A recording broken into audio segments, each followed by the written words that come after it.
there. Happy Monday. It is Mama Nurture Monday, and I am back here as a lead teacher for Mama Nurture to share prenatal yoga teaching tips, tools, and tutorials for you.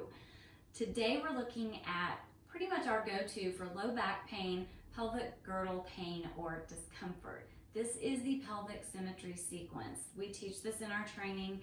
It's really great. I use it in yoga outside of prenatal yoga, especially anytime that there's some kind of discomfort or imbalance that my students may be feeling in that area, side to side.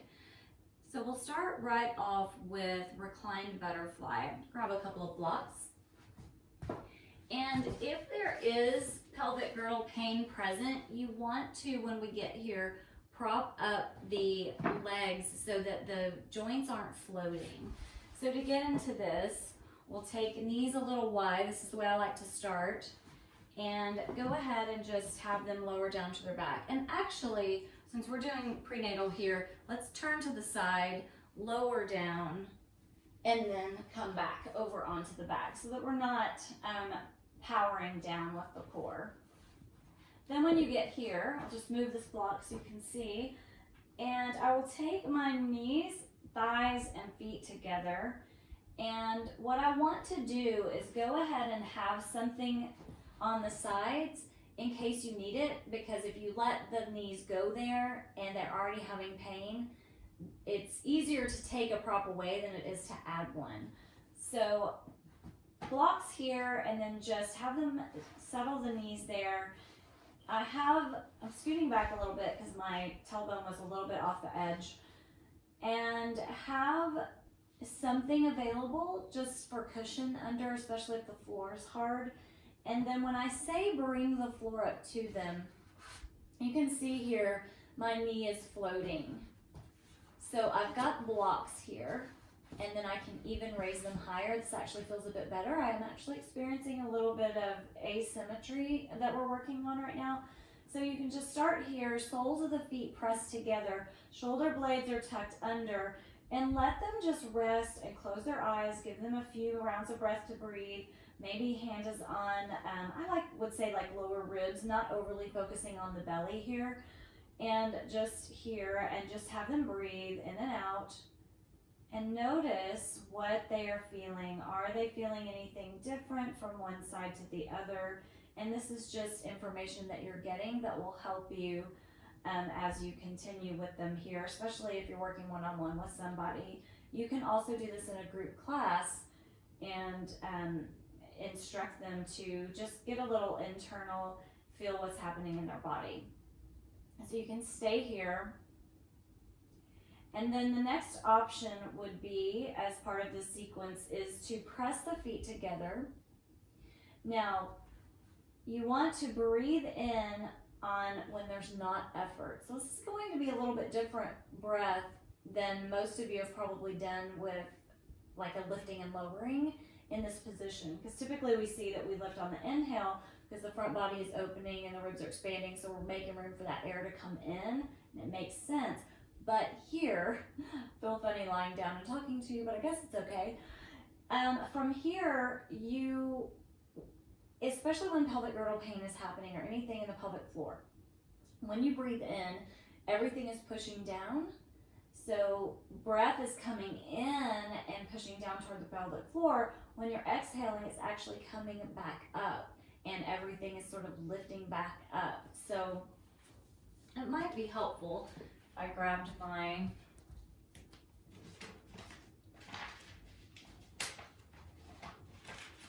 pelvis. All right, that took a moment. So I have this pelvis, my paper pelvis that I got from Total Pelvic Health, Marie Forget. This is something recommended by Shannon in our training, and you can see, I'll do a separate video on this at some point, but it goes really flat so you can travel with it. It has Velcro, and this is the female model. And you can see here, if you were looking in here, you can see all the muscles, but as you inhale, this is pressing down, so breath comes in, everything gets long, breath presses down, exhale, and it all kind of comes back up. So that may be a little bit counterintuitive to you when I say we're going to lift on the exhale, from what you would normally do in yoga. Maybe more fitness thing, you would do that. So let's go back. We're right here. Let's just pretend I don't need the blocks for ease of me showing you this. Feet are pressing together. So right here, I can already feel this engagement. On the exhale, you want them to engage the lift muscles and then press the pinky toe edges of the feet into the floor.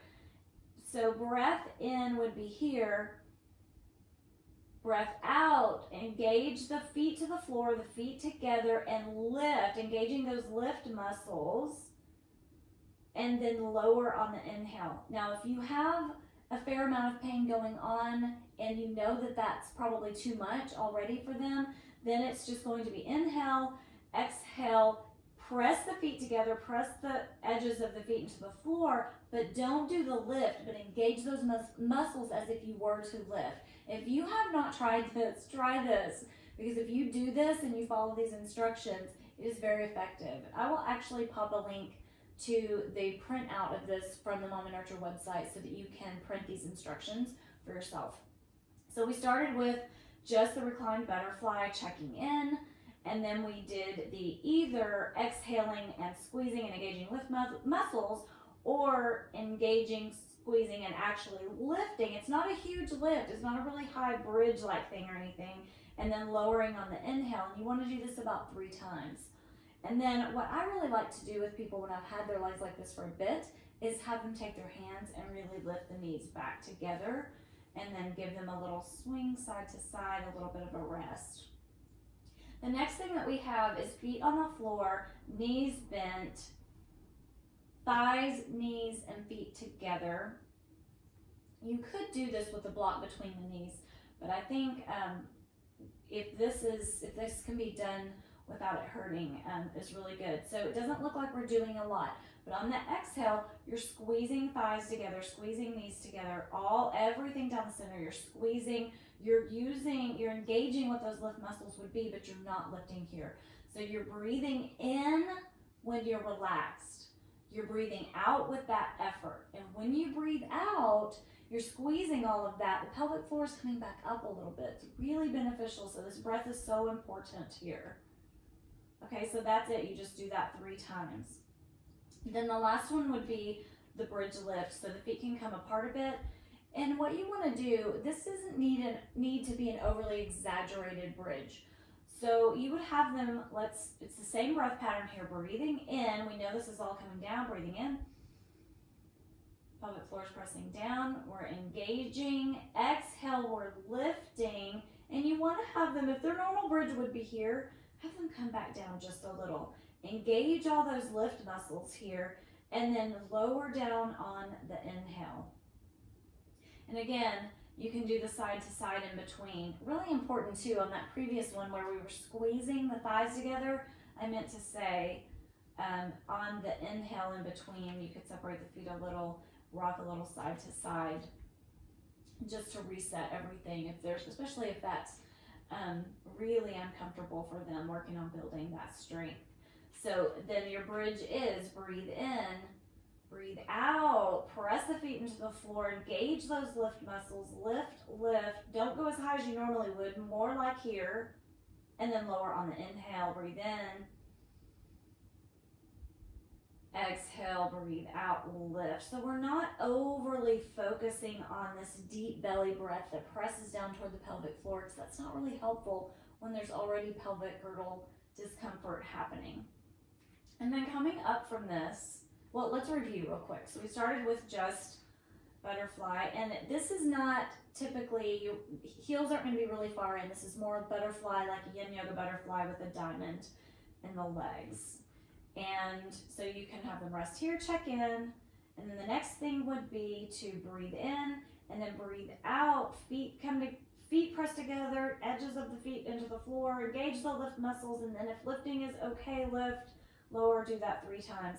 Bring the knees together. The next one is breathe in, breathe out, squeeze everything together, engage lift muscles, don't use them. Inhale, relax, maybe a little sway side to side. Do that 3 times.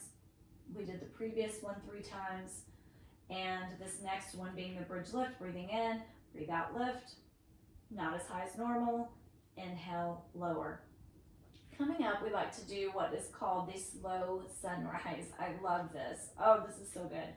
So you're gonna have them turn toward one side or the other. I'm gonna turn toward you for purposes of this tutorial. So you will have, this is my left leg extended out. I've got the leg active, the heel is pressing into the floor. This other foot is going to press into the floor. This hand is gonna lift here. I'm gonna roll onto this side. I've got my other arm here. I'm gonna breathe in. As I breathe out, I'm gonna lift everything. Watch this hip, it's not gonna dip. I'm lifting, and then I'm bringing everything over at once. So watch the difference from if I lift and turn. See how that pelvis is already asymmetrical as soon as I do that?